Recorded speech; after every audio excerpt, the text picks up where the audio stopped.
Word Balloon is brought to you by the League of Word Balloon Listeners. Now available to order at your local comic shop, it's Sal Abenanti's new graphic novel, The Hostage. Hostage is set in the streets of Rio de Janeiro, based on the plight of the street children that live in the favelas.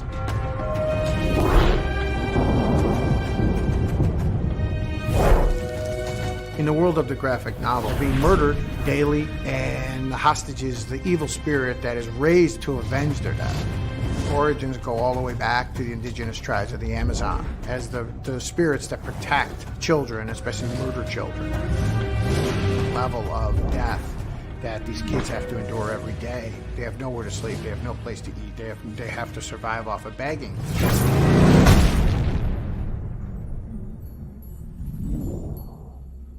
There were nobody in capes that were coming to save these kids.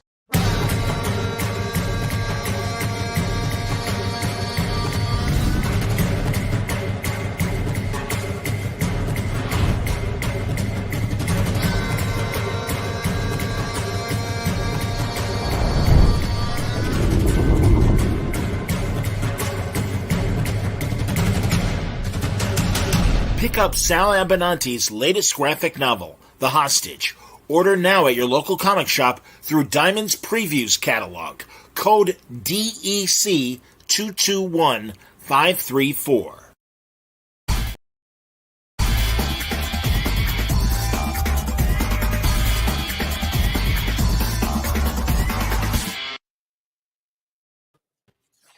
Welcome back, everybody. Time again for Word Balloon, the comic book conversation show. John Suntress here. Always happy to welcome Tony Harris back to Word Balloon. Good to see you, buddy. Hey, man. How are you? Doing all right. I'm so glad we ran into each other.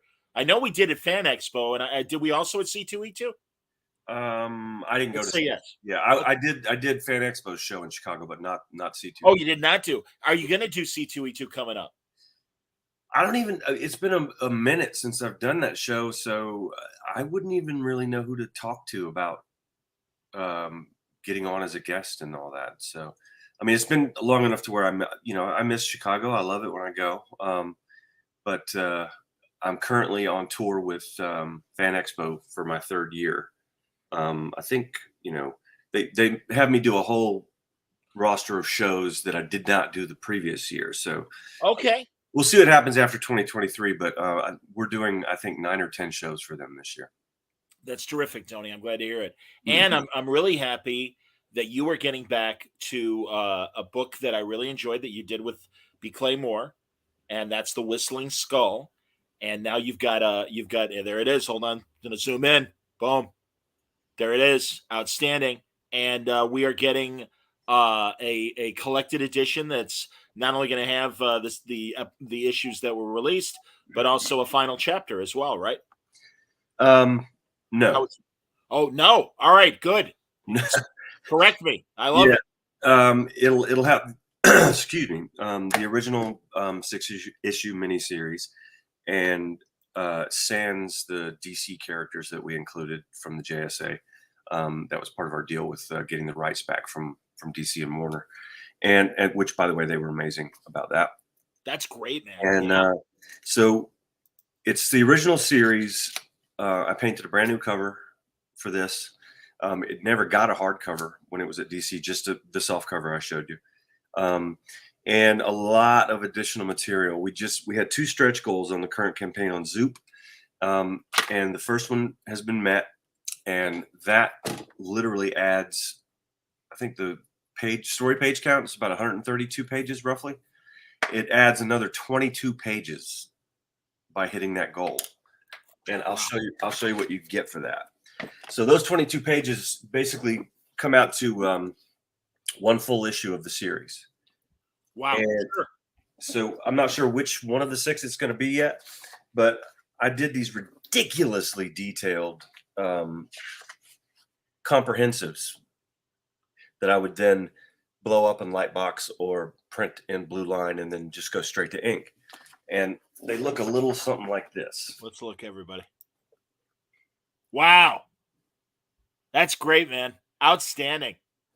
Yeah, I went way far beyond what anybody with reason would have done. But all 6 issues are in here. Fantastic! Wow.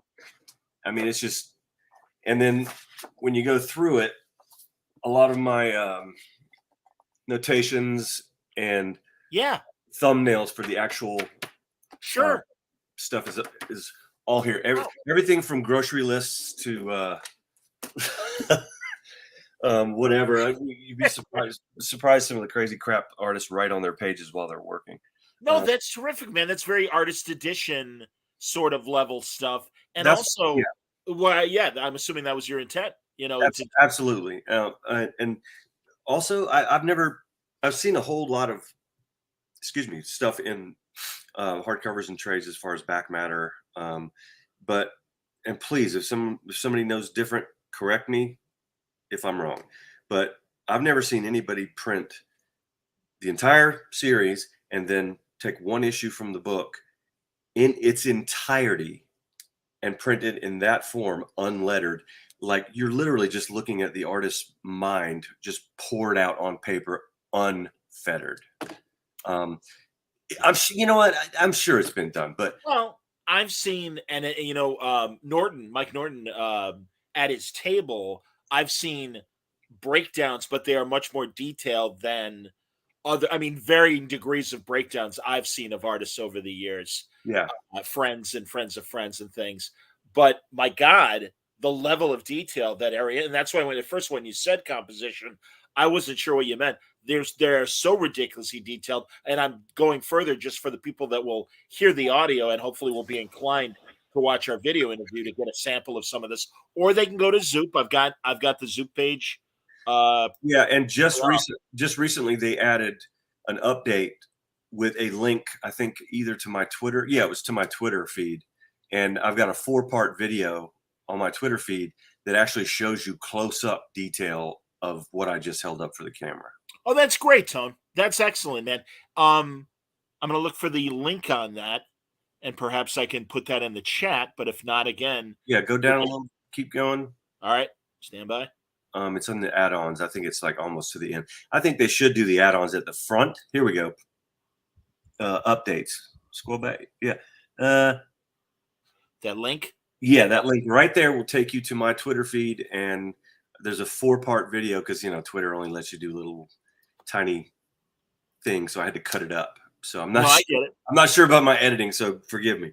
Tone, I'm going to scroll up and look at some of the images with you, but as I do, I'm very interested to hear how you handled taking JSA characters out. Did you redraw them into different characters? I saw some headshots that certainly were evocative of JSA members, like a Dr. Midnight sort of thing, and I'll scroll up to it. But yeah, tell us what you had to do and how you handled this.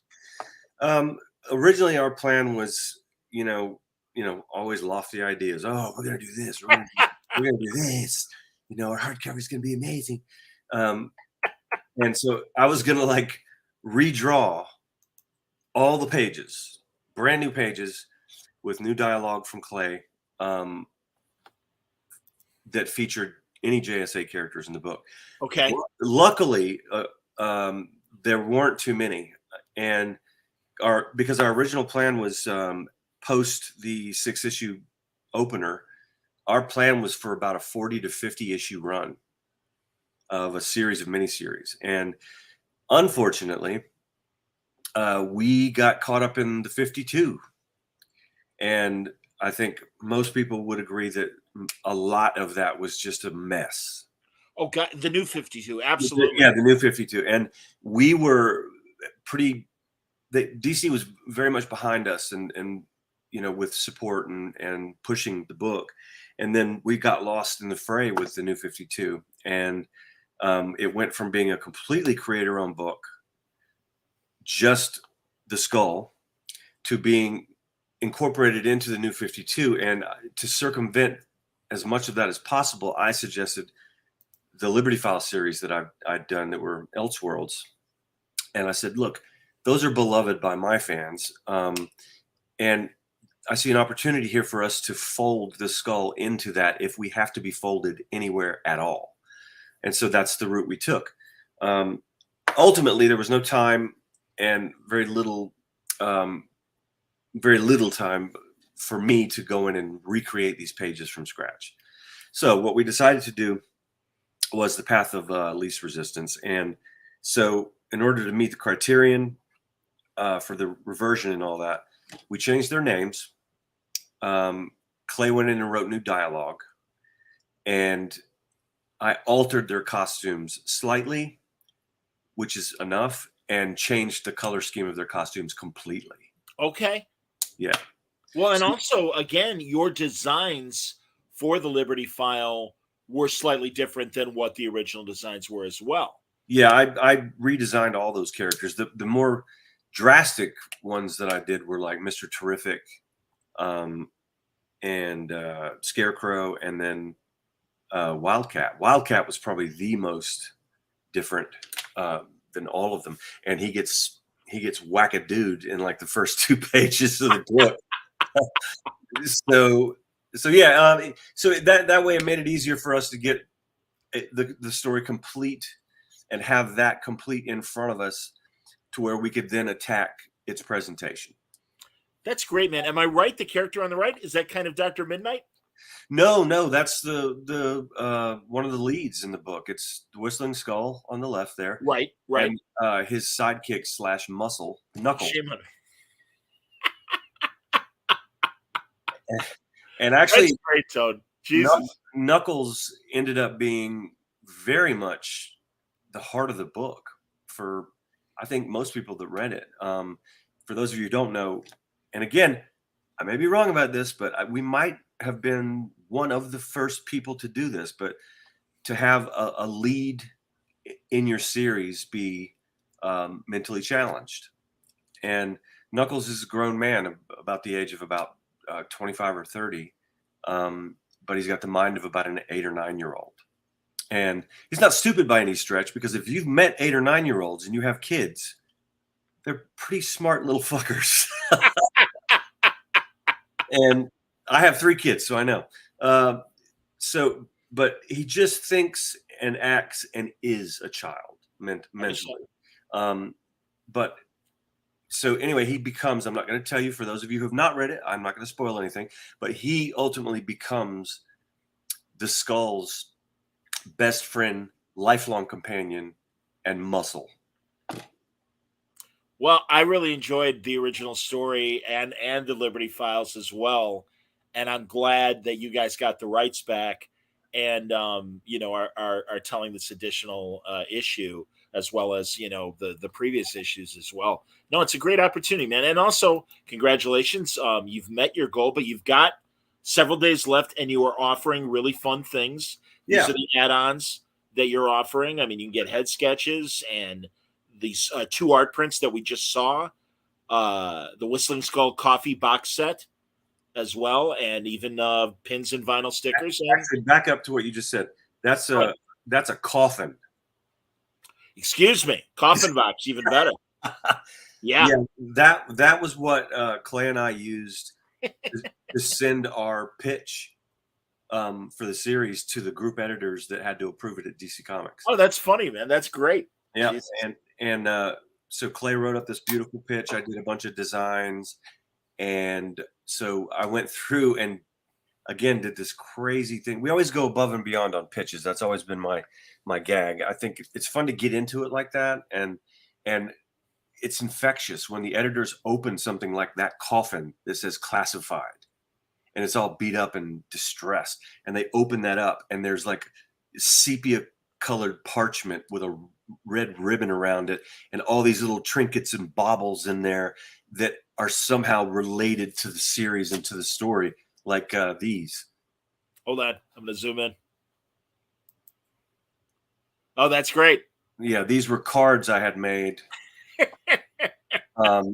that Clay and I used, and they're actually dated 1936. That's fantastic. Hilarious. And if you look at the back, it's got, I think, what does it say? Oh God, thy sea is so great, and my boat is so small. And it had my email address on it. That's outstanding, man. Yeah.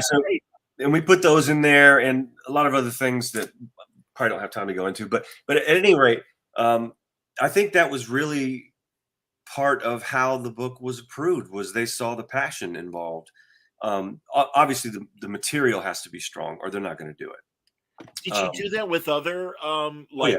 Ex Machina or No, not with Ex Machina, because Brian had sold Ex Machina to Wildstorm and DC a year prior to me signing on. Oh, okay. Yeah. Okay. But what other packages have you made like that over the years? Oh my God, we did one for Obergeist. I did one for the Hour of Reckoning. Never did find a home, but I still have the IP. So ultimately, I hope I get to that. Cool.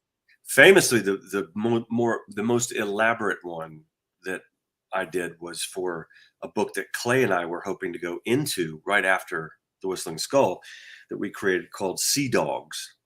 And I remember talking to either you or Clay about this. Tell us about Sea Dogs. yeah, Sea Dogs all takes place in, the birth of colonial America, prior to the creation and the signing of the Declaration of Independence, when they were still very much rough and raw colonies. Like Jamestown kind of era, basically, or Yeah, that kind of thing. And it takes place up and down the eastern seaboard, but mostly in the South, around Virginia, Charleston, that area. And it deals with piracy and this group of law keepers that have been given that power by local politicians of the time to use whatever means necessary to keep the peace within the colonies, and they're corrupt as shit.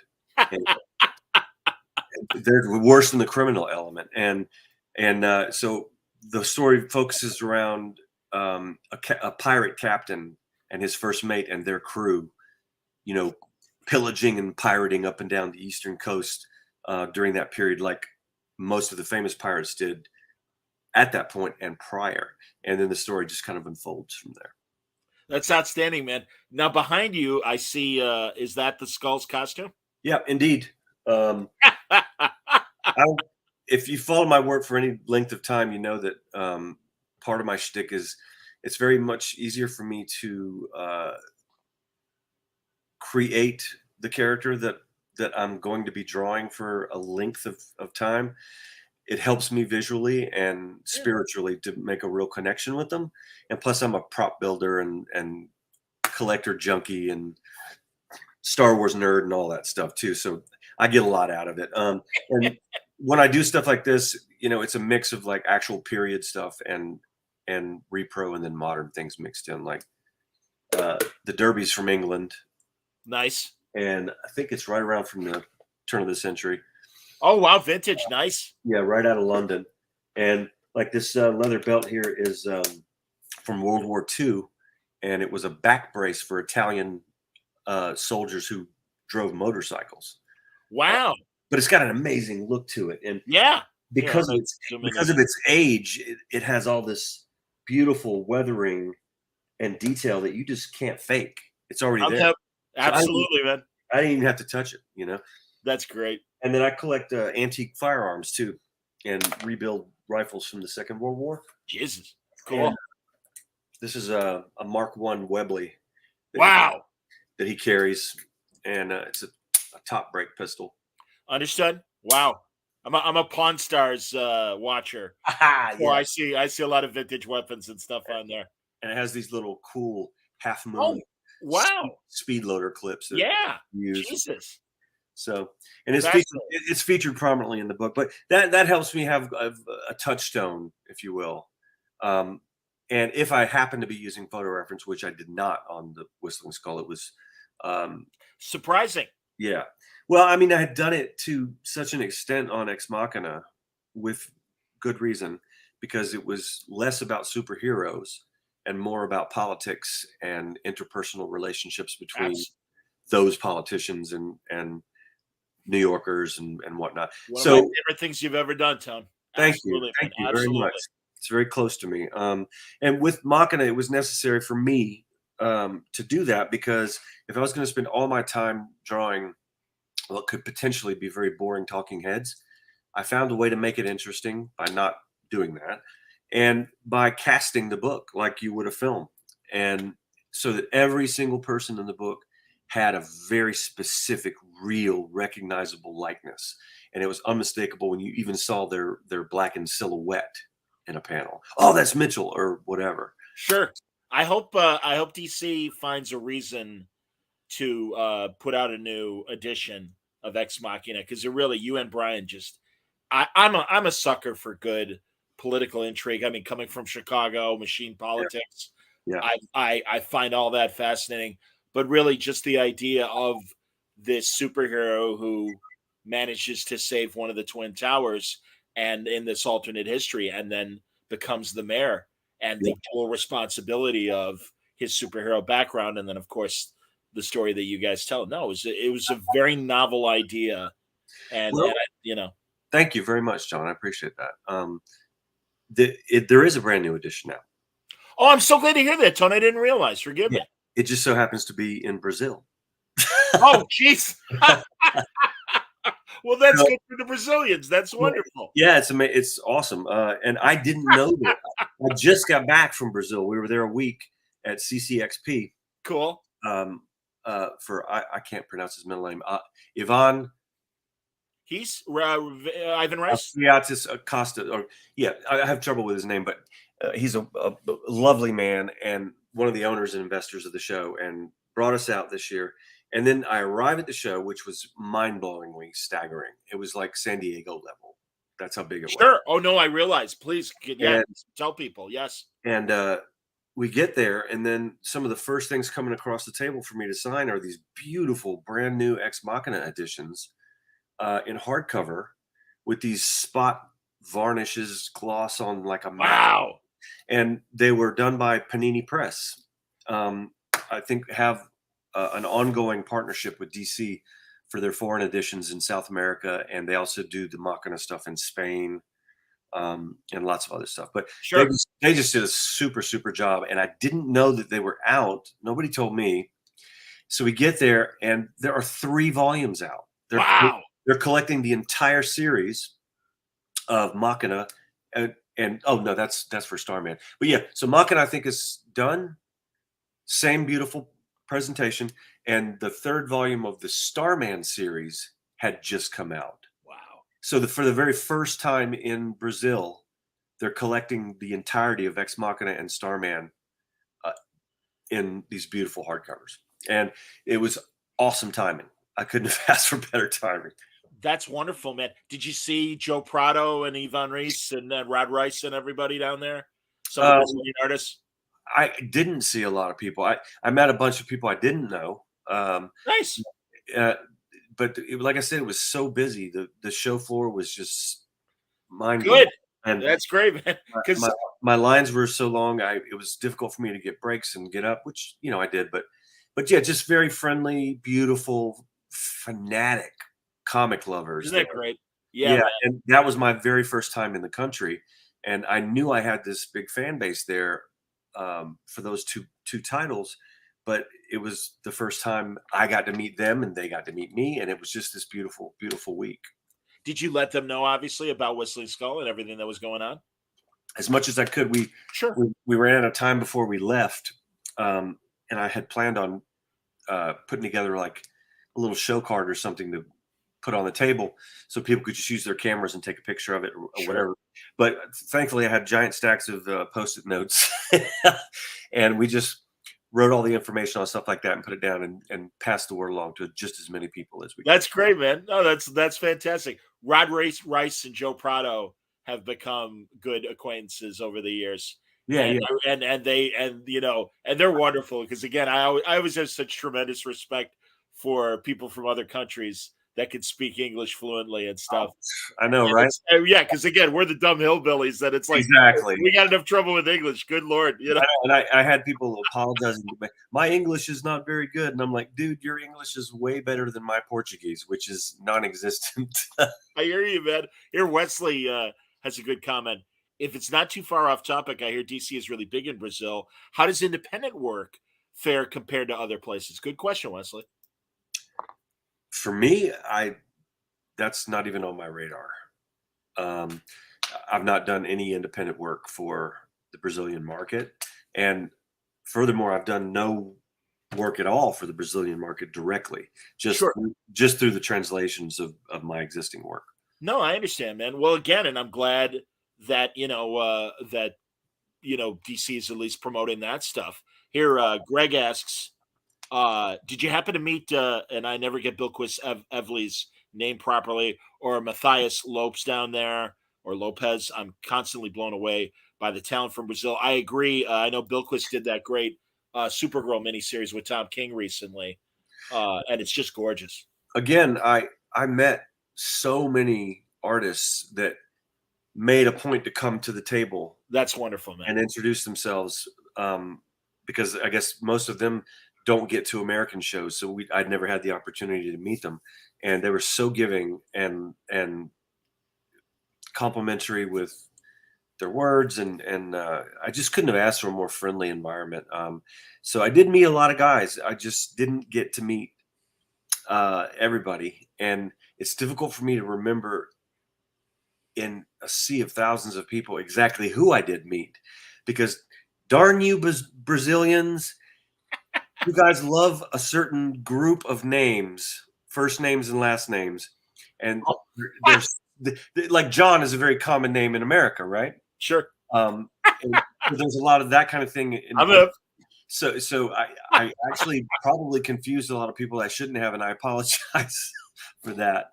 My wife, though, Becca, got to meet somebody that I didn't get to meet, and I was so bummed out because I just couldn't leave the table. She was walking around at some point looking for something. She loves black and white arts, and she always ends up buying something when we're at a show. And so she lives in Artist Alley and loves to support young talent. So because she'll bring a piece back to me to the table and go, look what I got. This is amazing. And I'm like, I haven't heard of this guy. She goes, I know, right? But it's so beautiful. So she's very much a deep lover of the arts. But she came back and she didn't get an original from this guy. It's and forgive me if I can't remember his first name. It's Jorge Zafino's son. Oh, I know who you're talking about. And forgive me, I don't remember his I'm name. sorry, Mr. Zafino, if you're seeing this or someone tells you about this. I can't. I know your name, but I'm drawing a blank right now. But your work is beautiful. And I've been a fan of his for a while from afar. Never had a chance to meet him, and my plan was to meet him, and it just didn't happen. And here's my geographical numbskull moment. I forget if Eduardo Risso is Brazilian or not. Maybe he isn't. I don't know. I know he's South American, and what a pleasure meeting him. R.M. Guerra, the wonderful Spanish artist. I met Guerra last time I was in Spain. We got to spend some time together. Oh, that's great. Lovely guy. Yeah, Jason Aaron Scalpi introduced me to Guerra, and oh my God, that was the situation in which I met him. I have no doubt, man. Yeah.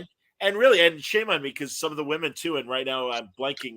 The woman that works with Kelly Sudaconic on Emma Rios, Pretty Deadly, wonderful Spanish artist. It's always such a pleasure. And again, all these people, I don't mean to generalize, but they all learn English and they learn it well. Yes. And it's like, oh, it's so nice to talk to you.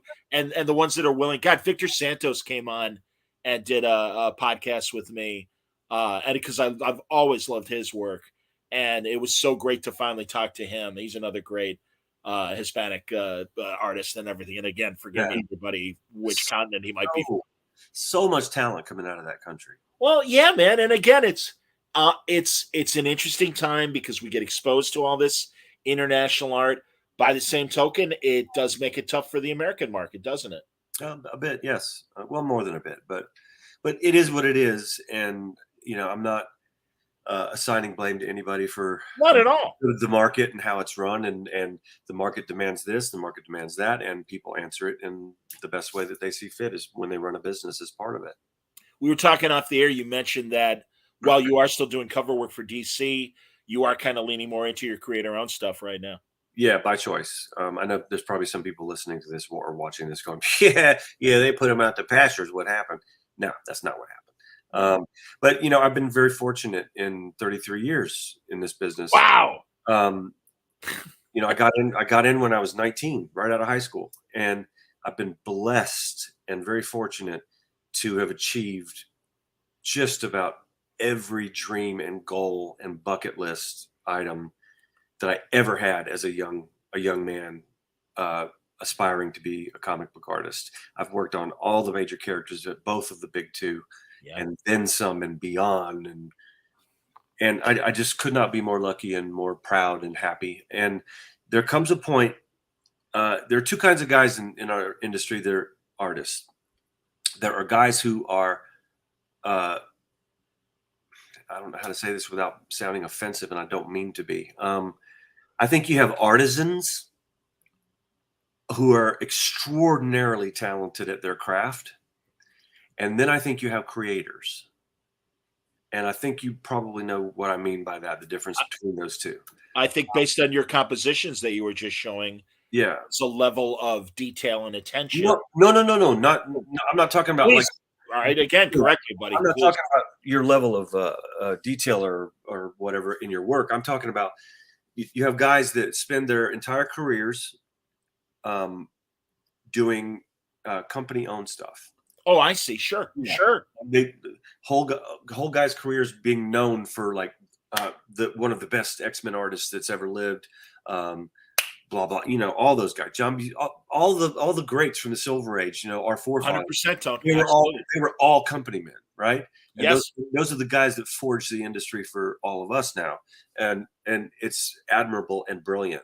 A career well to be proud of, and then you have guys, and I don't even really know to what extent they really existed in the market at that point, because the market really didn't present a way to see anything like this to fruition back then. It was all company owned stuff pretty much. But now you have people that have their own ideas and create their own books, and the indie market exploded in the late 70s and then big time in the 80s. And those guys are lucky to be very mainstream and do all the things I just mentioned. And then they get this itch to create and to make something from whole cloth. They're filled with ideas and brimming with notions and intellectual property that has got to get out of their skull. And once you've achieved all of that stuff, you get to that point and you go, wow, I'm at the age now where I don't have an indefinite shelf life. So I had better be pursuing as much personal work as I can right now, to leave my mark beyond, being just mainstream. And so I've exercised my career exactly like that, where I've done a lot of creator-owned stuff over the years, and some of it for the big companies, and they don't do that anymore. But I lost my train of thought. Well, but I know what you're talking about while you're thinking of it. Because I remember what I was going to say. Go for it, buddy. Sorry, Joe. Not at all. I did mainstream work, and I always made sure that I did enough of it to stay relevant, right? And Absolutely. always have a presence on the stands and new work coming out weekly and monthly over the years. And if you stay relevant like that, when you go off and take a minute to do like an independent project that you own, all of that attention and fandom that you build doing mainstream work hopefully will translate to your personal work. Tone, I think it's generational, and honestly, it's been a constant recurring conversation with your peers, people younger than you, and even the people that did come before, even going into the 80s and 90s, where the pinnacle was working at DC and Marvel. It's a different world. Yeah, they don't have DC exclusives. They don't have that guaranteed employment that a Kurt Swan enjoyed literally to his dying days at absolutely. DC. Yeah, Somebody like that. And also, and it's one of my favorite stories, I was in Cincinnati for Tony Moore's old Cincy Comic-Con. Yeah. And it was me, Rick Remender, and Mark Schultz. I did that one year.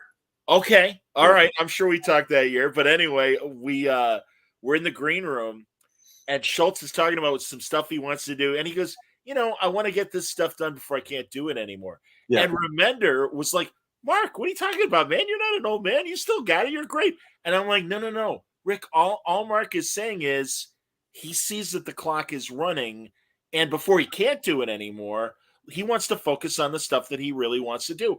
Yeah. I do the same thing with the podcast. I am all about pursuing my creative ideas through podcasting and other things. And no, I get it. And again, I think that even some of the old lines that are still around recognize that it's important to still do creator own, not only for the financial benefits, but truly for the artistic, good feeling that you have that you can create this and nobody's going to stop you from doing it. Yeah. And it's also important as a creator that you do it soon enough in your career. Like I started doing creator owned stuff in my late 30s, to where hopefully if you get to the point where that's all you're doing and you're successful at it, like Mignola has been with the Hellboy universe, that people actually give a shit. Yeah. Because if you wait too long and some of the shine and luster on your name is like faded a little bit, then it's a 50-50 shot that anybody's even going to give a crap. I hear you, man. Absolutely. God, I talked to Jeff Johns last week, and he and Gary Frank are doing this great image series, Junkyard Joe, and I'm really glad Jeff is dipping his toe. And it's funny, and we'll get back to it, but I want to mention Starman and James, because they just wrapped up Stargirl, James and Jeff. And James and I are still very close. And I'm so glad to hear that. Yeah, really. It wasn't like that for a long time, but it is now. I'm really glad to hear that. That's so I'm up on everything that happened, and I'm proud to say I actually knew a few things before anyone else did.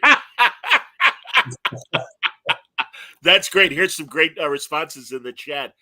First of all, John helps us out with Zafino's character, Gerardo. Or Gerardo. I'm not exactly sure how. No. I think the J's are pronounced as an H in Brazil, I believe you're correct. But anyway, brilliant artist. And if you happen to hear about this show, Gerardo, muchas gracias for all of your work. Gabe wants you to know he just met you last week at CCXP in Brazil. I remember him. You were the best and coolest. So happy to talk to you, sir. Thank you for the Opal City. Wow, Matt Sketch. Wow.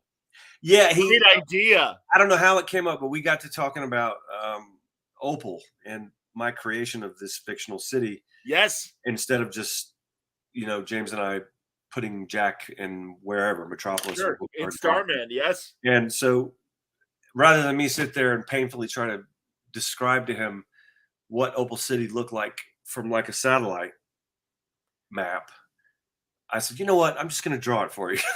So I pulled out this little Post-it note and I drew the shape of the Opal City and labeled everything, and then put the 7 Colors River going right through it. Hilarious.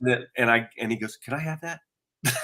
Oh, that's amazing. And so I signed it to him and let him have it. And it looked a little bit like this. Stand by.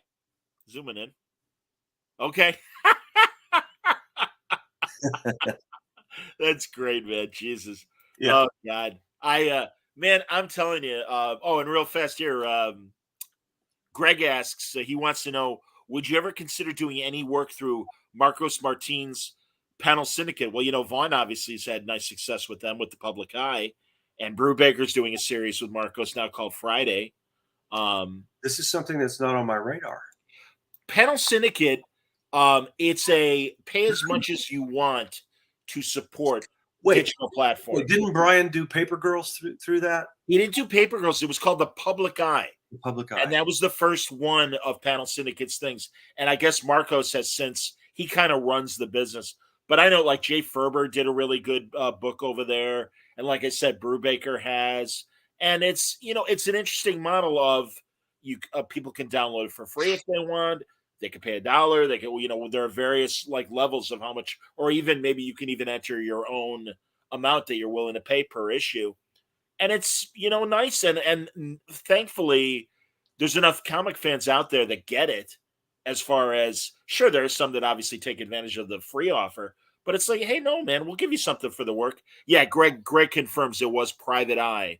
That was the thing that Brian and I guess also a series called Barrier. I didn't know about Barrier. Yeah, Brian and Marcos did. Yeah, I'm surprised I didn't know about Private Eye because again, Brian and I are still very good friends too. Good, and because we're hopefully going to work again together. I don't know exactly when it's going to happen, but we have both expressed big interest in reteaming at some point. That's outstanding. Oh, that's interesting. I guess Marcus and Brian did a Walking Dead. Walking Ah, Dead. I saw that. Yeah, great book. That's cool. Now I don't know if you've worked on this project or not, but I'll acknowledge Ryan's comment if you have. Have you worked with Lemire on Black Hammer at all? I have not. Okay, well, Ryan, I think you made a mistake, and that's okay. I love Black Hammer. I think it's a great series. Jeff Johns and I were just talking about how much we love that series last week. Another, much like what you're doing with Whistling Skull, Golden Age inspired. I mean, I don't know if you're reading Black Hammer or not, but it's a great series. It's on my radar. I know about it. It's just I fell into this hole as a professional years ago, and I don't know if this is. I don't think it's true of most pros, but a lot of guys on our side of the fence, the more time you spend as a professional, the less you read. I'm hip. Yeah, and it's not because we don't want to. It's just if you're blessed enough to be popular and be sought after by publishers, there's so much of your life and daily existence is just eaten alive by your job, and whatever you have left, you want to share that with your family. So there's not a whole lot left. So over the years, I've read so much more than I did. Like when I was on monthlies, I could walk into a comic shop and I was connected to everything. I knew every name on the shelves, and I was up on all the current books and the teams and the storylines and all that. And now I walk into shops and I need help. No, man. I was an employee to come help me and say, and I'm like, what is this? Can you tell me about this? And so, I've returned to doing interiors again, which we'll get to that in a minute. Yeah. So I'm darkening the door of a lot more comic shops these days so I can make sure that I'm relevant. I respect that. I'm sorry, not that I'm relevant, that I'm connected. I can appreciate that. I always make the comparison. It's like working at a hardware store all day, and then going home and diving into a pile of nails. It's like you're not going to do that. No. I totally get that. That's all right. Greg, I follow artists. I'm unabashed about that. I'm a very visual person, and so even if I'm not reading a book, like with Gerardo, I'm an enormous fan, and I will buy a book even if I haven't read it just for the art sometimes. Or sometimes just like most fans, I'll buy an entire run of a comic just for the damn covers. Wow. I can appreciate that. I guess Greg says Vaughn just plugged your Whistling Skull book in his and Nico Henderson's Exploding Giraffe Substack newsletter today, if you weren't. Yeah, I actually asked him to do that, so I'm glad. Oh, that's cool. Good. Hey, man, honestly, that's another platform that I absolutely am thrilled for the men and women that can take advantage of it and are making really interesting books. And they're among our friends and others that, again, Vaughn is a great example of that. But it is an interesting wrinkle, and I hope it's working. I mean, I guess they're 2 years into it now, and I'm thrilled with the product that we're getting. Yeah, it's my first experience with them. Are you doing one? Oh, I thought you were still talking about Zoop. No, I meant Substack, but we could talk about Zoop. Sure. Substack. Tell me about the Substack. Substack is this, and this is what I guess Vaughn, this was his newsletter. Wait a second. Go ahead. My good pal, Yannick Paquette, just spent that week with me and my wife in Brazil, and he was telling me about Substack, and he's actually got one himself. And it's a way to connect with people on social media platforms and hopefully pull them over to the Substack where you can be more directly connected with people. Yeah. And not diluted or pushed under by algorithms or anything. Absolutely. It's, like a weekly newsletter. And some creators have been fortunate to get seed money from Substack to make passion projects and stuff. Stegman is doing it, and Tom King and Elza Chartier have a wonderful book. And God, I'm trying to think of some of the others and stuff. Kari Randolph. I mean, they really, and Nick Spencer seems to have been the linchpin that like Substack contacted and said, well, the comics community. And originally it started for journalists who were obviously getting, thrown out of gigs and downsized to hang on to their audience and maintain a newsletter. And some brilliant guy at Substack said, well, wait a minute, why don't we go to the comics community and offer them seed money and a platform? Kareem Abdul-Jabbar is even doing one. And Really? amazing essays. And I'm so much of a fan of his and had the pleasure of talking to him a couple of years ago on the show. Yannick spoke very highly of it, and he said he's still brand new in it, but he didn't have anything negative to say at all. And again, he's a friend, so I trust his judgment. And so I'm at the very least going to look into it. John he says, dumb question. The Soup site says there are 4 days left. Is that this Thursday or Friday as far as the last day to purchase Whistling Skull? You got me. 4 days is 4 days. So I'm not sure if it means 4 days after today or. Well, I'd say to play it safe, obviously, folks, get your orders in by Thursday. Yeah, assume it's Thursday. What's this guy's name? John. Oh, John. Yeah, I think I know John. Yeah. So, be safe. If you're going to do it and you intend on doing it, get it in by Thursday. I've had a lot of fans contact me directly, or I've reached out to art collectors that I've dealt with, my patrons, and asked them if they would come in and help out with the campaign. And a lot of them have told me, absolutely, yes, I am going to help out, but I get paid on Thursday or I get paid on Wednesday. And thankfully, a lot of people are getting paid before our final day and have already given me a verbal commitment on coming in and doing it. So yeah, just play it safe. Go with Thursday. I hear you, man. So how has the Zoop experience been? I've not had a problem. The owners actually approached me at Heroes Con and asked if told me about their company and gave me an overview and asked if I had anything that I might be willing to marry to their platform. And I did. I had more than a few things. And Clay and I had, not recently, but in the recent past, had just gotten all the rights back for Skull. And we hadn't even had a sit down to discuss, all right, where do we have it all back. It's ours again. What are we going to do with it? And so that was perfect timing. And so Clay and I had a conversation about it, jumped in with both feet. Every turn has been excellent. No hiccups so far. Maybe a couple hiccups with like the way the platform operates. I mentioned to you earlier that I think the updates ought to be up at the top, because you know how people are on the internet. They don't read all the way down. They just read like the first small paragraph or the first couple sentences, and if they don't see something that interests them, they skip over it, and they miss vital information. And there have been a few people that have reached out to me and said, hey, I bought the book, but when I try to go into the add-on section to get like the $300 8.5 by 11 sketch from you, I'm having trouble adding it on. What do I do? And I didn't know the answers to that until I contacted them this afternoon, and they had the answer for me immediately. So good.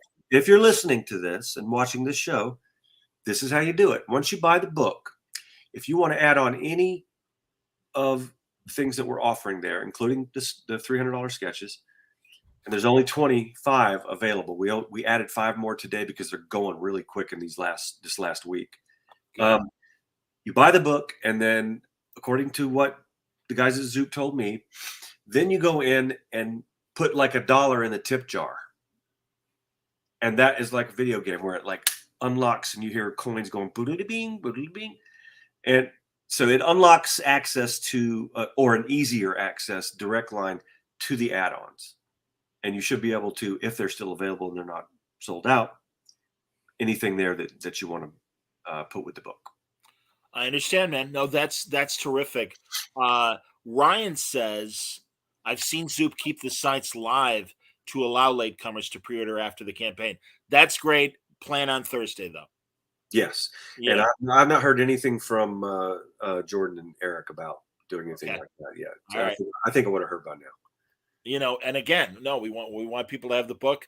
God, I'm glad you're over 16,000 right now, but there's still plenty of time and great premiums to get. And no, that's honestly, Tone, I'm so happy for you and Clay.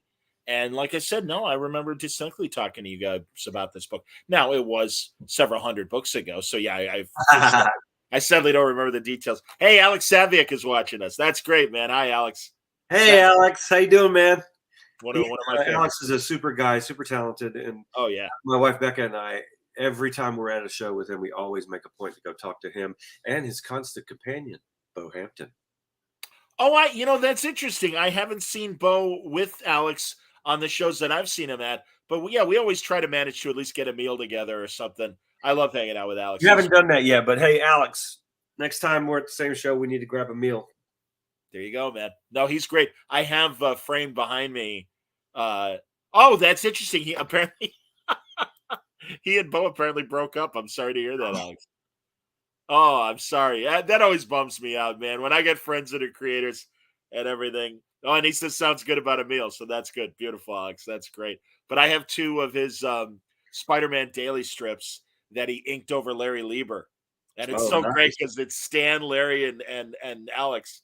Nice. And it's so great because he has one of those great kind of and although Lichtenstein was not the original guy, but one of those great panels, and it's really more Spider-Man than Lichtenstein, but it's a great kind of romance moment where Aunt May is crying, and it's one of those half Peter, half Spider-Man heads.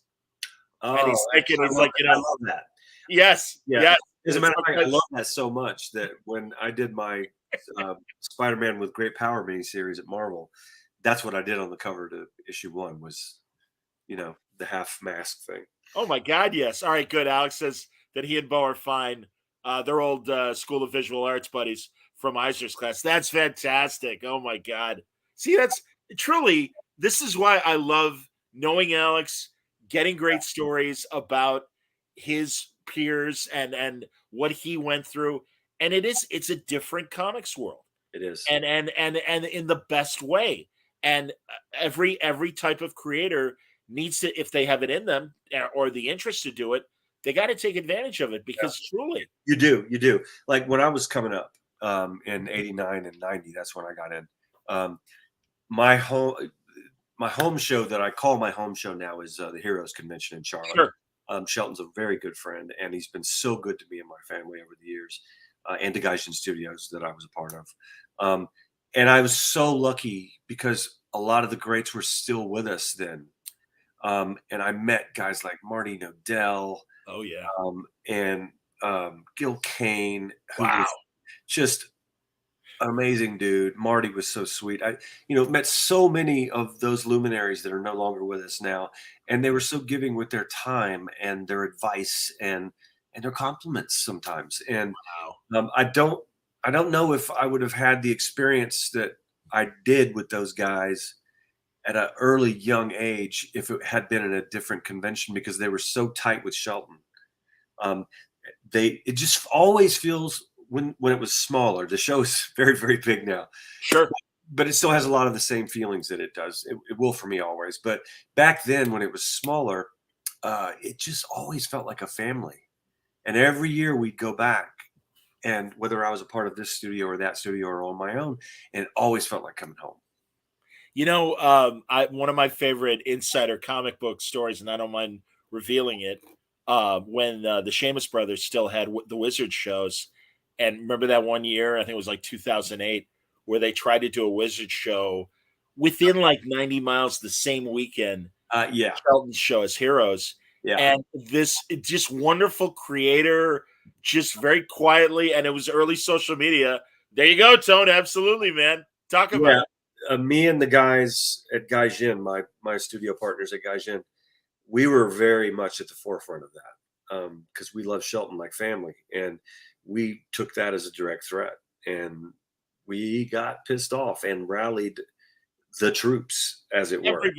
Everybody suddenly was contacting Shelton going, man, we want to get on your guest list and come over and do the show. And that's the year that I think, Wizard accidentally caused Heroes Con to really blow up. It was great. Yeah. And there's a wonderful, beautiful outpouring of support from professionals for Shelton and his efforts. 100%. I've never done the show knowing people like yourself, the other Gaijin vets, and also people like Matt and Kelly Sue and others that just adore Sheldon and what he does. Shelton or Sheldon? It's Shelton with a T. Excuse me. With a T. And yeah, I've never had the pleasure of meeting him, but awesome guy. Yeah, and I really do want to get to Heroes at some point. Oh, Alex wants to know how Becca's doing.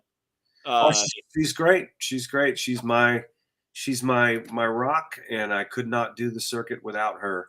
And I think Alex will agree that you know we've been together 3 years, married 2, and Becca knew comics existed, but wasn't the scope of it was not really on her radar. And so when she started doing shows with me and running the table, which she does, I'm not allowed to do anything but sit there and talk and draw. That's it. It's her table. Uh, it she took to it like a duck to water. I mean, and the fans just embraced her. They love her to death because she's genuine and she's such an art lover, as I mentioned earlier. And so it comes across in her manner and how she deals with people. That's wonderful, man. Wesley has a nice comment about Heroes Con. So much fun. I went to see Don Rosa a few years back. Evan Dorkin told him never to overpay for a comic, and he did a sketch signature for free. It was great. Yeah, I love Evan. Evan's hilarious. Nice. We're well done, Evan. Yeah, that's cool. We're old time radio nerds. And Hey, that's how Evan and I bonded. My refrigerator is right there. Can I grab a bottle of water? Of course you can. 2 seconds. I've got my drinking stuff. Always good to hear from Tony, and I'm happy to give him a moment so he can grab a drink. And everybody, really good comments. I'm so glad Alex is watching among the rest of you that are watching live right now. It means a lot when I should have been better prepared. It's all right, buddy. I got my drink. Don't even sweat it. All right, here we go. Oh, Alex says Shelton told him he never got Stan to sign anything of consequence. So to thank him for having Alex at his show, he sent him a Spider-Man Sunday strip. Oh my God, those strips. And Alex has a ton of these, both the dailies and the Sundays that he always sells at his table, and I believe online as well. And really, folks, if you have the means, I mean, they're just so great. They really are great.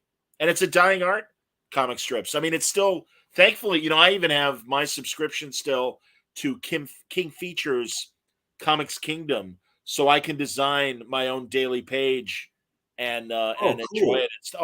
It's great because they have current stuff and they have retro stuff. So I'm reading like a pick and paste thing where yeah. And so I'm literally reading like Mac Raboy, Flash Gordon era stuff, and John Cullen Murphy doing Big Ben Bolt's boxing adventure strip. And oh my God, yeah, it's so much fun compiling. And I don't have a lot of the humor stuff. I really want the old stuff. This is where Somni and I bond over the old, like Steve Canyon and Rip Kirby and all that. I love that stuff, man. Hey, you're preaching to the choir. My favorite comic book artist in the history of the medium is Al Williamson, and I was lucky enough to get a hold of one of the Secret Agent Corrigan strips. Wow! And they're not like $500,000 strips or anything like that, but they're not cheap either. And I'm hip. I got mine at San Diego one years ago when they were so affordable, and it is one of my absolute prized possessions. Of course, my Starman editor Archie Goodwin was the writer. The late great Archie Goodwin, absolutely, man. Right, and so and Archie ended up introducing me to Al, which was wonderful. Wow. So to have that strip is like one of the crown jewels of my art collection because I collect a lot of art. So tell me more about Archie, man. I never get tired of hearing Archie Goodwin stories. Man, I don't know if I've got anything new for people, but because it's been said that he's talked about so much because he was so beloved. And at the time I was doing Starman, my relationship with my own father was very strained. We're great now. Good. We're in such a good place now. He and my mother moved in with me and Becca earlier this year. Hey, that's great, man. They're getting on in years, and sure. So we just took it upon ourselves to get them here.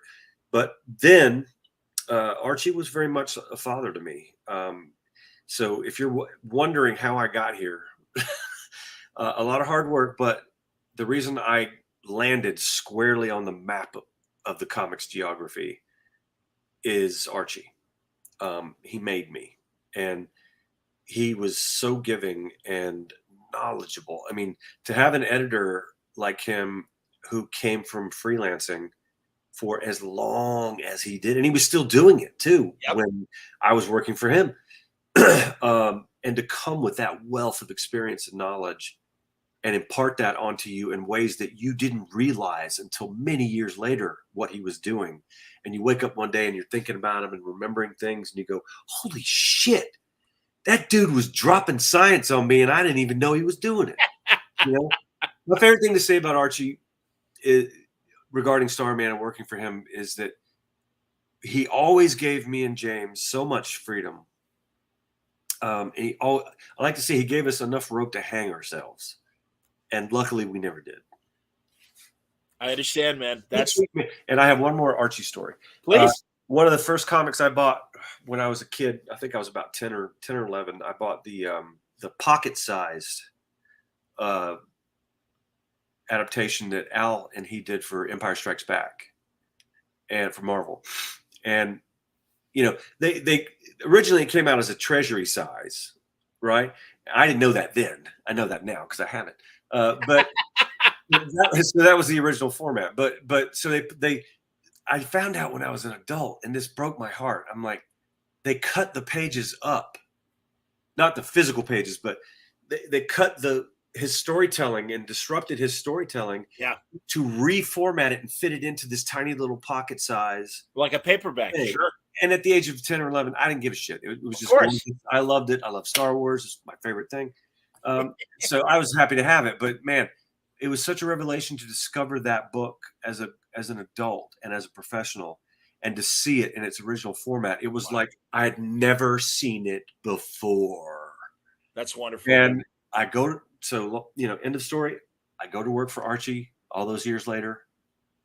At the age of 23, I think I was when I started Starman, and I still had that book. I still have that book, and it still has my homeroom number written in pencil on the inside of the front. Sure. Book. And I got Archie to sign that book to me.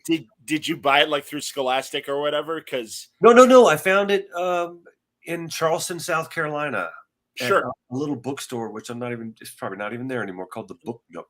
No, I hear you, man. I used to buy paperback sized collections of comics. I have the Superboy Legion of Superheroes that was formatted that way. God, and certainly during the Silver Age, they did a lot of it with a lot of Batman stories and stuff. I'd have to look at the edition. I have it. It's put up in the library, but it may very well be a Scholastic.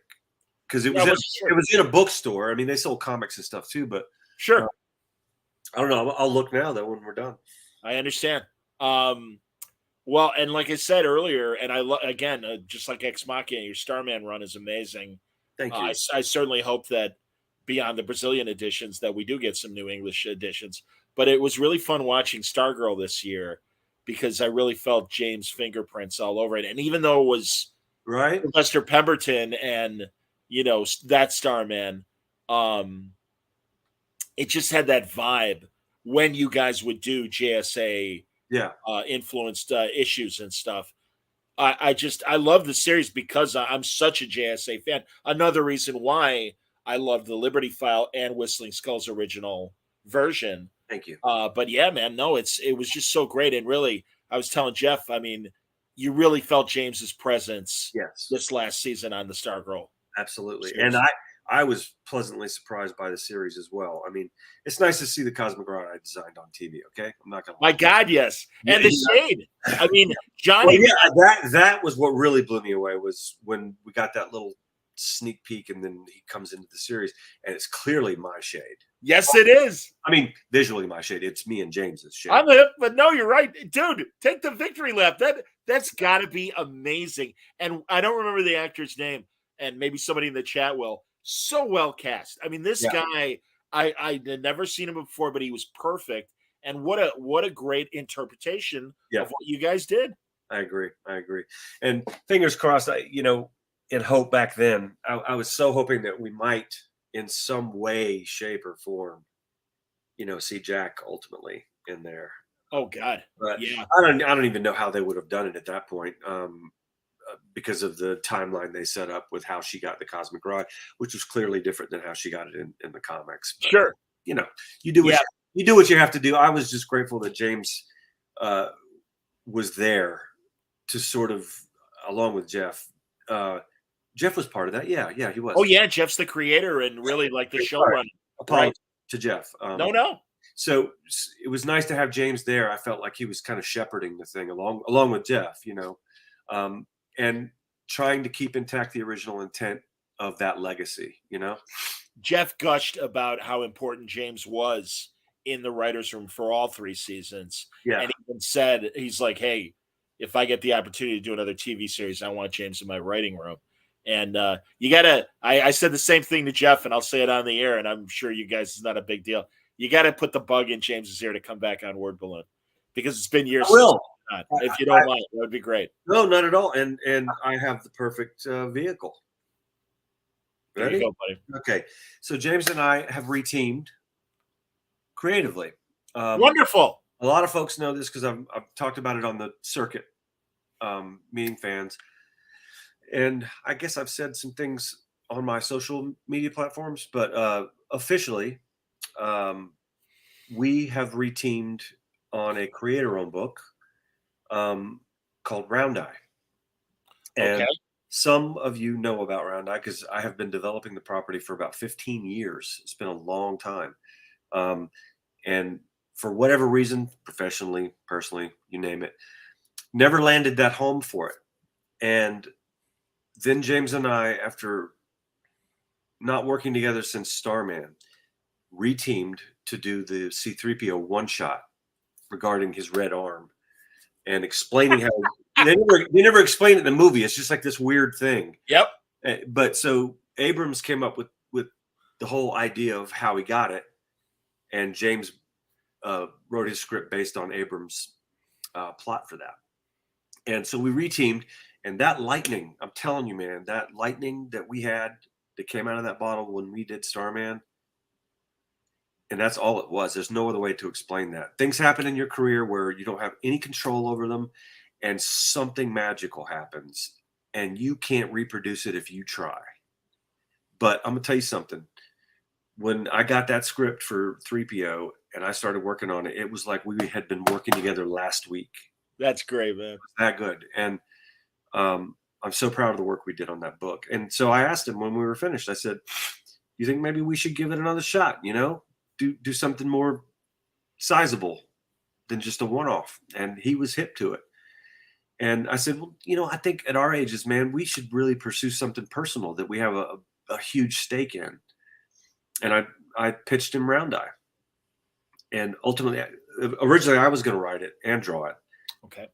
I'm not a writer. I'm a great idea man. I can world build. I can design characters. I can come up with hooks. I can even contribute to dialogue occasionally. But I discovered that I was just not a large scope epic writer like James. And that's what he is. He could take something small and he could make it this beautiful, flowering, epic adventure. That's what he's good at. And so he took Round Eye and made it that. And so we are 50-50 owners on the property. Very cool. And coincidentally, I promise it's a coincidence, we signed contracts today. Oh, that's awesome, man. We have a publisher. The deal is finalized. Of course, we've already been working on it. James has already written. It's a continuing series of miniseries, like Hellboy. Okay. And James has written 6 of the first 7 for the first arc. And I'm 20 pages into penciling the first issue. That's great, man. All right. Well, I'll give you a sneak peek of the cover. Hold on. That would be wonderful as you get up and get it. That's outstanding. Robert, very nice, man. I appreciate you. Said love the show, John. I really appreciate it. Thank you very much, man. I love it. Here we go. So here's the first sneak peek. I don't know how well you see it because it's in pencil, but I'm hip. All right. Oh, sure. And I know I've seen your conceptual drawings before of Round Eye. What is the concept without spoiling of Round Eye? Oh my God. It's called For Love. So it's a love story, but it being set in and around Japanese folklore and legend, nothing ends well. Everything in Japanese culture in that regard ends badly. It's just there are no happy endings for whatever reason you want to call it. But it's a love story about the world being overwhelmingly, and you're not sure at first if it's completely Japanese. Like you don't see anybody other than Japanese people at the outset of the book. I'm not going to tell you whether or not you do, but suffice to say, he washes up on a beach one day, and he's almost 7 feet tall, huge guy, and he's white, and nobody has ever seen anything like him ever. And the story progresses. He survives somehow and goes to work for a local lord, falls in love with that man's wife. They have an affair. She becomes pregnant and bears a child. And it's clear to God and everybody who the father is. Wow. Yikes. So some bad shit happens. Really bad shit.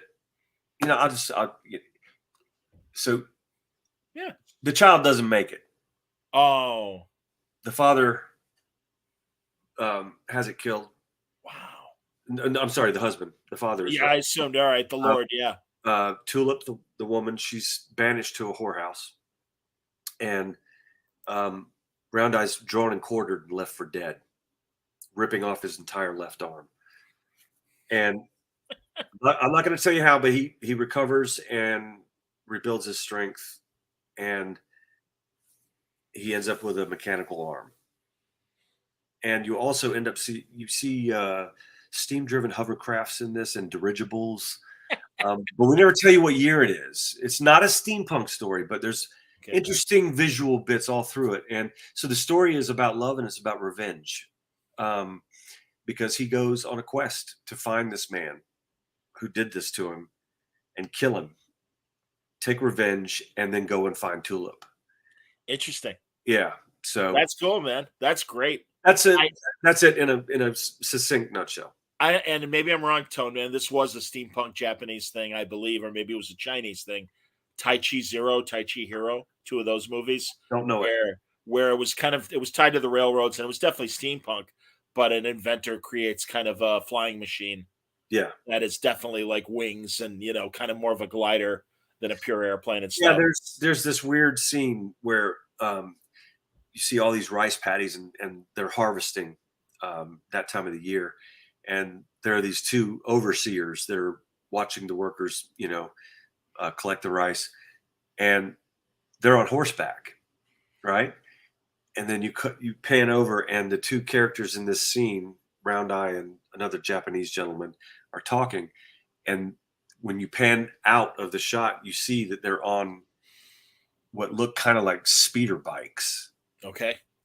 But very Japanese in their design, and they're hovercrafts, and they're just hovering there instead of being on horses. So we do a complete mix of the old and the new visually. Very cool. No, some nice comments. Okay. Chris is excited you and James are working together again. And John says, well, amazing news. I'll be looking forward to this. And there will be a press release coming up soon. I can't tell you who the publisher is because they wanted to take care of all that. So yeah, that's their announcement. Absolutely, buddy. Yeah, it's forthcoming. Wonderful, man. Wesley has said about Starman, it was bold like only Vertigo books had been before. I miss letting series run a few years instead of months. Every month is hard than the last to pay physical. All right, you lost me at the end there, Wesley. I'm assuming that you like to wait and maybe read them in arcs rather than read a monthly. That's what I do streaming on television. I do the same thing, man. What's that Chloe Moretz series right now? Is it the Periph? Oh yeah, Peripherals or whatever it's called. Yeah. I haven't seen that yet. I got so interested in it, and my wife and I watched the first episode, and we were like, "Wow, this is kind of fly. This is good." And then we were like, "Let's watch the next one." There was not a next one, and I'm like, "Gah!" So we waited, and like last night I looked, and I think there's like 8 episodes out now. So okay, it's easier that way, No, I hear you, man. And like if you get in the mood and you want to do a bit of a binge, you can.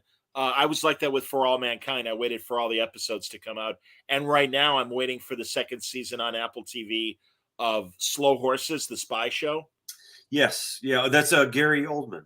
That's right. Yeah, yeah. Really, really good. And it's funny, Alex had to leave because he wanted to watch an episode or two of The Crown. Oh yeah, I see it. I love The Crown. I think The Crown has been so exceptional. Right, Alex.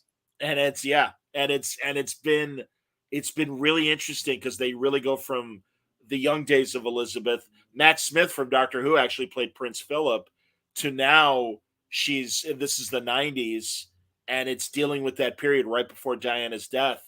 And oh my God, what a great cast in every generation of Elizabeth's life. Olivia Colman did the middle years, the middle age years. Unbelievable. And the current, I don't remember the actress's name, but she's terrific. And Jonathan Pryce plays Prince Albert as, yeah, I know, dude. Yeah. Oh my God. Ever since Brazil when we were kids. Yeah. Good Lord. Well, I'll definitely check that out. That sounds like my cup of tea. It's good. And I'm not one of those like, oh my God, the Royals, I need to know everything. But it's really going back to what we were saying before. It's with Ex Machina, it's international politics. And yes. Even though the Queen is a figurehead, she's still the head of state. And, through protocol, a lot of times the prime minister needs to get the Queen's permission to do something. Yeah. And it's really, really interesting from that standpoint. I love that show. Yeah, so, Andor is another surprise for me. I was going to ask, being a Star Wars fan, tell me. God, I think it's the best thing they've produced. I think you're right. And it was so painful to have to wait a week between episodes. Yeah, COVID ruined us. Honestly though, Tony, I think it's going to be very interesting to see what Netflix does in the next year or so, because while I appreciate that, oh fuck, I got to wait for a week for the next chapter, it helps sustain that water cooler kind of conversation of, oh my God, you see the latest episode. And as great as it is to binge, all of a sudden a show can be out of sight and out of mind when it's been out for 3 weeks. Yeah. And people stop talking about it. I got to watch over an episode and stuff. So we did it when we were kids. Why can't we do it now? Well, and I think the other streamers making us wait. Like I'm loving right now Stallone's Tulsa King. That's on my list as well. It's fun. Yeah. I think it's 4 or 5 episodes already. I think it's a lot of fun. And it's being a soap opera and there's drama, but you can't help but laugh at it at the same time. And Stallone is great in it. I really love it. So, this is interesting. And I was thinking the same thing. Would you say Round Eyes is inspired by John Blackthorne's story in Shogun, James Clavell's wonderful novel? No. Okay. No, because I originally created Round Eye. Okay. As I mentioned before, it'd been. And you had never read. Yeah. No, I'm familiar with Shogun. I know the material for sure. But no, it was not. Okay. I think when you see what was the guy's name again? Greg. I think that when you see Round Eye, you'll understand what I mean when I say that it is has very little to do with anything regarding Shogun, aside from the fact that they both take place in Japan. Yeah, Stranger in a Strange Land. I mean, Chris, you can say that, I guess, although I never saw it. Last Samurai, that Tom Cruise movie. That's one of my favorite. I'm not particularly a Cruise fan, but that is one of my all-time favorite movies, largely because of Ken Watanabe. I love Ken Watanabe. I was so bummed. I mean, I really enjoyed Liam Neeson as Ra's al Ghul in the Batman movies. But when you see Ken Watanabe, it's like, oh, that's who should be Ra's al Ghul, of course. Exactly. And I love that he was the front. But yeah, I'm a big fan of Ken's. He's an incredible actor. Yeah, I can appreciate that. And John is enjoying Tulsa King as well. I'm glad to hear that, John. Yeah, good. Tone, great conversation, man. I'm so thrilled for you. 4 days left in the Zoop campaign. I'm going to put the screen back up again for everybody. But hey, I want to show you something in regards to that. Okay, stand by. So if you guys are wondering what you're going to get when you get the book, it's going to be this. It's this size. Wow. That's great, Tone. And I think this is 9 by 12 or 8.5 by 12. So in comparison, you can see. Oh, that's great, Tone. A regular trade paperback. Sure. And so you're getting a lot of bang for your buck. Plus, as you pointed out, all the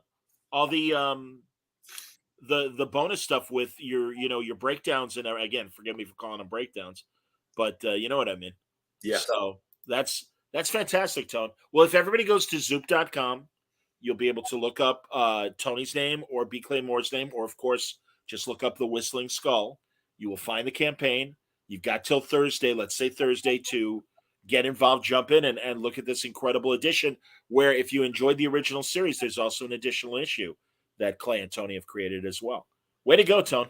Always a pleasure. You always happy to talk to you, man. Whenever you got something new, put up the bat signal and I'll come running. You know that. It's a pleasure, John. Thank you so much. Everybody, thanks a lot for watching. We had a great conversation, and Tony and I are going to talk more off the air for a minute. But thanks a lot for watching, everybody. It really means a lot, as always. And Word Balloon Live, I'm trying to do the math. I'm off tomorrow. Wednesday, I'm talking in the daytime to, of all people, my buddy Jim, Mr. Skin, from MrSkin.com. He's got his top nude scenes from 2022. And as opposed to doing the morning zoo kind of, hey, who's got the best rack or whatever, I take this seriously because I'm and I don't know how you feel about this, Tony, but I love the fact that, or it's interesting to me that nudity is very comfortable on television and streaming these days. And it seems to have gone away from films, but also the whole thing now with technical advisors that are on the set. And if the director out of the blue goes, hey, do you mind taking your shirt off for this scene? And that there literally is a lifeguard there to allow the actor to go, that's the actor's decision. And she and I will be discussing, or he and I will be discussing that, and we'll get back to you. I think it's fascinating. I know how everyone that's involved with productions are very sensitive to that concern for the actors in protecting them. But also, I just think it's very interesting that where I think movies are getting more conservative, I think TV is getting more and more loose. Oh yeah, big time, big time. So I'll be discussing that with Mr. Skin on Wednesday. Thursday, Julie and Shauna Benson, who are writing the Star Trek Prodigy animated series, are going to be on, and we're going to talk about that. So that's going to be a lot of fun. So yeah, full week here at Word Balloon, I hope. And also Kelly Thompson and I will be talking about her brand new create-her-own book. So all that and more coming up on Word Balloon. I appreciate everybody watching. Until next time, stay healthy and stay happy.